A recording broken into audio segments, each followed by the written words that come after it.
Olá, queridos irmãos, mais uma vez estamos juntos para estudarmos um pouco mais os ensinamentos do nosso Mestre Jesus. Usaremos como base o livro Parábolas e Ensinos de Jesus, pelo Espírito Caibar Schutel, e usaremos a complementação com o livro 2, Estudo Aprofundado da Doutrina Espírita, Ensinos e Parábolas de Jesus, parte 1. E o tema do dia é a parábola da candeia. Ninguém, depois de acender uma candeia, a cobre com um vaso ou a põe debaixo de uma cama. Pelo contrário, coloca sobre um velador, a fim de que os que entram vejam a luz. Porque não há coisa oculta que não venha a ser manifesta, nem coisa secreta que se não haja de saber e vir à luz. Vede, pois, como ouvis, porque ao que tiver, ser-lhe-á dado, e ao que não tiver, até aquilo que pensa ter, ser-lhe-á tirado. Lucas, capítulo 8, versículos 16 a 18. E continuou Jesus: Porventura vem a candeia para se pôr debaixo do módio ou debaixo da cama? Não é antes para se colocar no velador? Porque nada está oculto senão para ser manifesto, e nada foi escondido senão para ser divulgado. Se alguém tem ouvidos de ouvir, ouça. Também lhes disse: atentai no que ouvis. À medida de que usais, dessa usarão convosco, e ainda se vos acrescentará. Pois, ao que tem, ser-lhe-á dado, e ao que não tem, até aquilo que pensa ter, ser-lhe-á tirado. Marcos, capítulo 4, versículos 21 a 25. A luz é indispensável à vida material e à vida espiritual. Sem luz não há vida. A vida é luz, quer na esfera física, quer na esfera psíquica. Apague-se o sol, fonte das luzes materiais, e o mundo deixará incontinente de existir. Esconda-se a luz da sabedoria e da religião sob o módio da má-fé ou do preconceito, e a humanidade não dará mais um passo. Ficará estatelada, debatendo-se em trevas.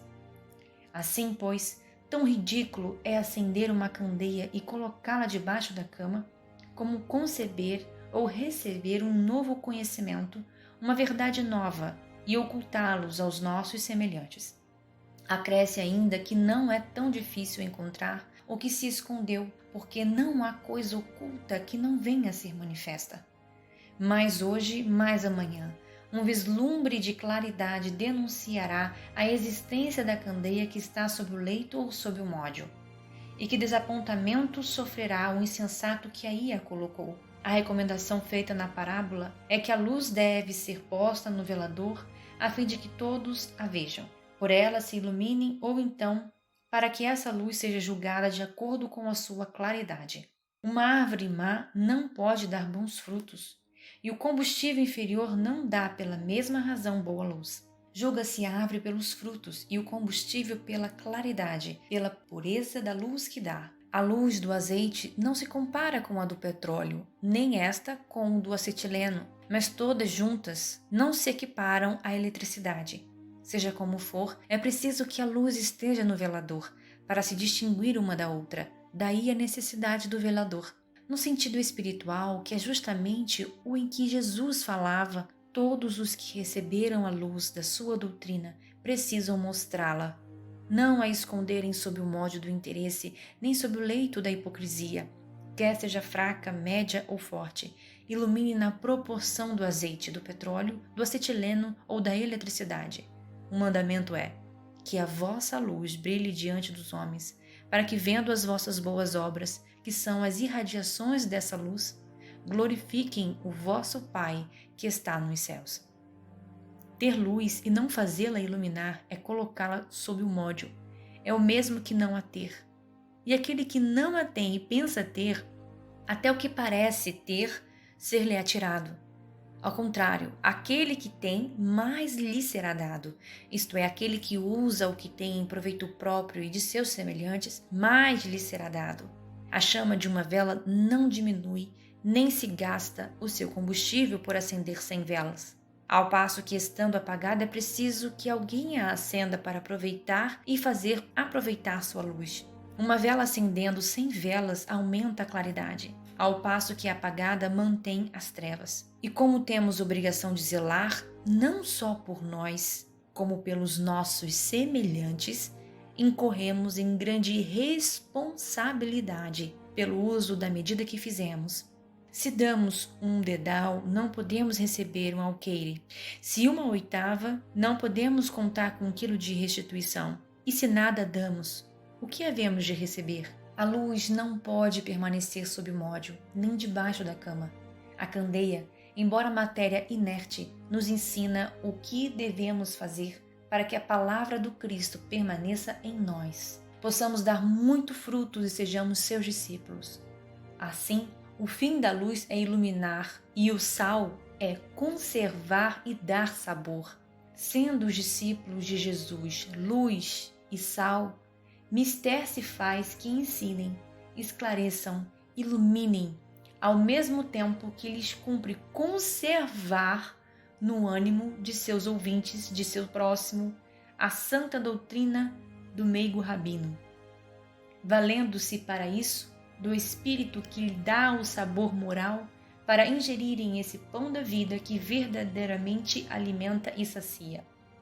Assim como a luz que não ilumina e o sal que não conserva para nada prestam, assim também os que se dizem discípulos do Cristo e não cumprem os seus preceitos, nem desempenham a tarefa que lhes será confiada, só servem para serem lançados fora da comunhão espiritual e serem pisados pelos homens.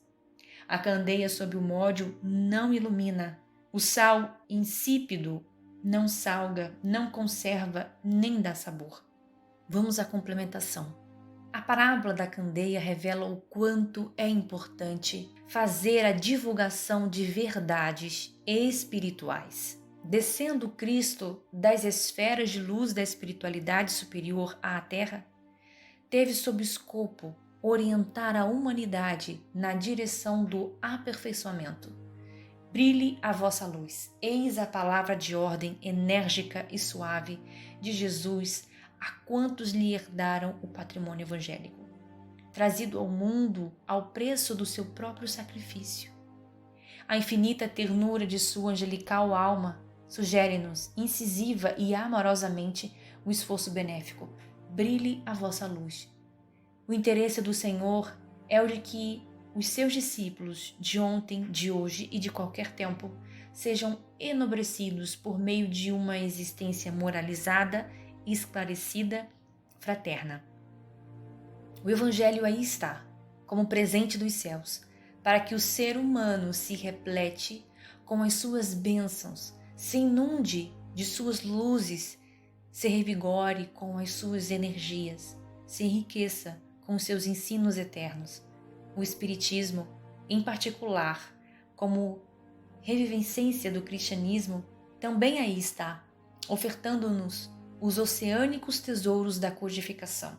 Pode-se perguntar, de que mais precisa o homem para engrandecer-se pela cultura e pelo sentimento, se lhe não faltam os elementos de renovação plena, integral e positiva? Todo conhecimento destinado à melhoria moral e intelectual do ser humano não deva permanecer oculto, mas ser amplamente divulgado. A candeia simboliza instrumento de iluminação cuja chama, alimentada pelo óleo que a abastece, afasta a escuridão reinante.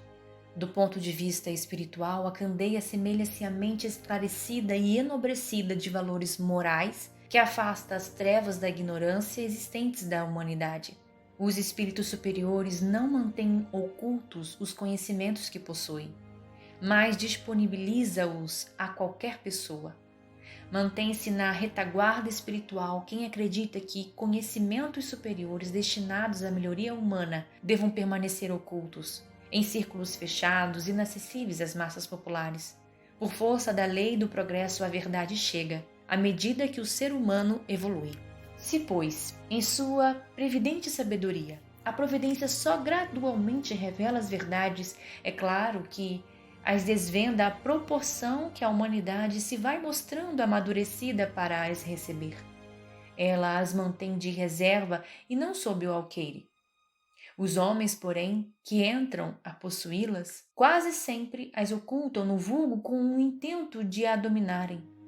São esses os que verdadeiramente colocam a luz debaixo do alqueire. Não podem existir mistérios absolutos e Jesus está com a razão quando diz que nada há secreto que não venha a ser conhecido. Tudo que se acha oculto será descoberto um dia, e o que o homem ainda não pode compreender lhe será sucessivamente desvendado em mundos mais adiantados, quando se houver purificado. Aqui na terra ele ainda se encontra em pleno nevoeiro.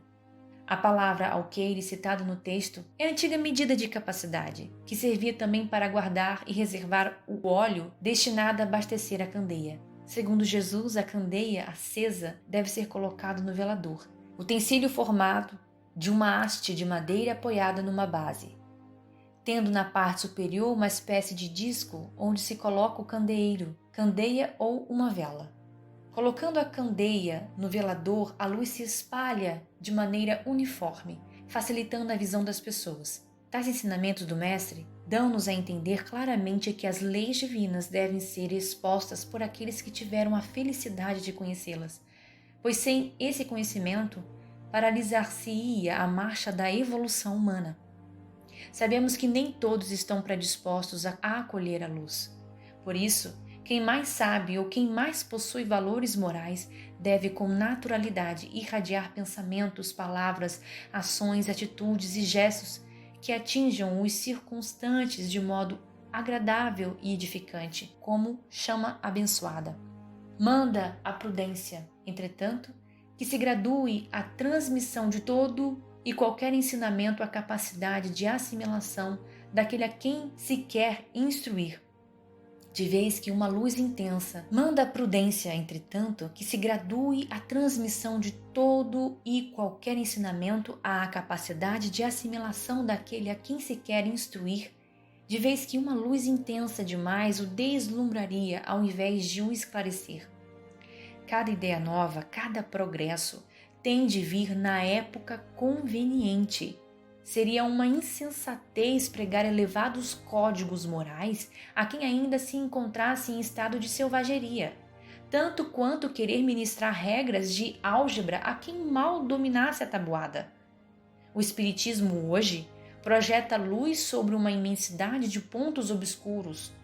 Não a lança, porém, inconsideradamente. Com admirável prudência se conduzem os espíritos ao darem suas instruções. Só gradual e sucessivamente consideraram as diversas partes já conhecidas da doutrina, deixando as outras partes para serem reveladas à medida que se for tomando oportuno fazê-las sair da obscuridade.